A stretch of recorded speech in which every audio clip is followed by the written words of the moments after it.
PG admissions వచ్చే వారం నిర్వహిస్తామని Kaloji health university VC doctor Ramesh Reddy తెలిపారు. రాష్ట్రంలో 420 పీజీ సీట్లున్నాయని చెప్పారు. వైద్య కళాశాలలో ర్యాగింగ్ పూర్తిగా నిషేధమని, ర్యాగింగ్ చేసిన వారిని కఠినంగా శిక్షించడంతో పాటు కళాశాలపై కూడా చర్యలు తీసుకుంటామని స్పష్టం చేశారు.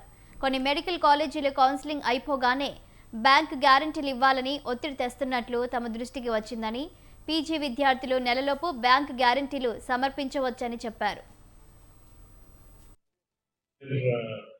ఇష్యూ మా ముందు ఏంటంటే పీజీ కౌన్సిలింగ్. ఎందుకంటే ఇప్పుడు పీజీ అడ్మిషన్స్ స్టార్ట్ అయినాయి. సో పీజీ అడ్మిషన్స్ని మనం ఖచ్చితంగా కర్తవ్యంగా అవన్నీ కంప్లీట్ చేయవలసిన అవసరం లేదు. ఎందుకంటే మీకు అందరూ తెలుసు, పీజీ సీట్స్ మన అండర్ గ్రాడ్యుయేట్ సీట్స్ కంపేర్ చేసి తక్కువ ఉంటాయి.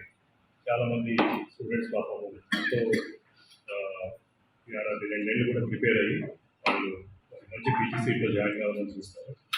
అయితే ఈసారి మేము కొన్ని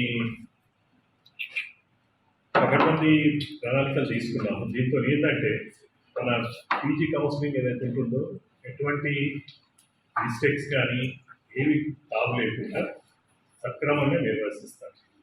అయితే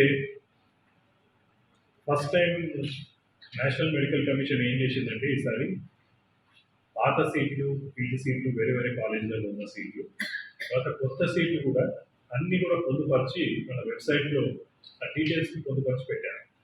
లేకపోతే ఏంటంటే కొద్దిగా కన్ఫ్యూజన్ ఉండేది.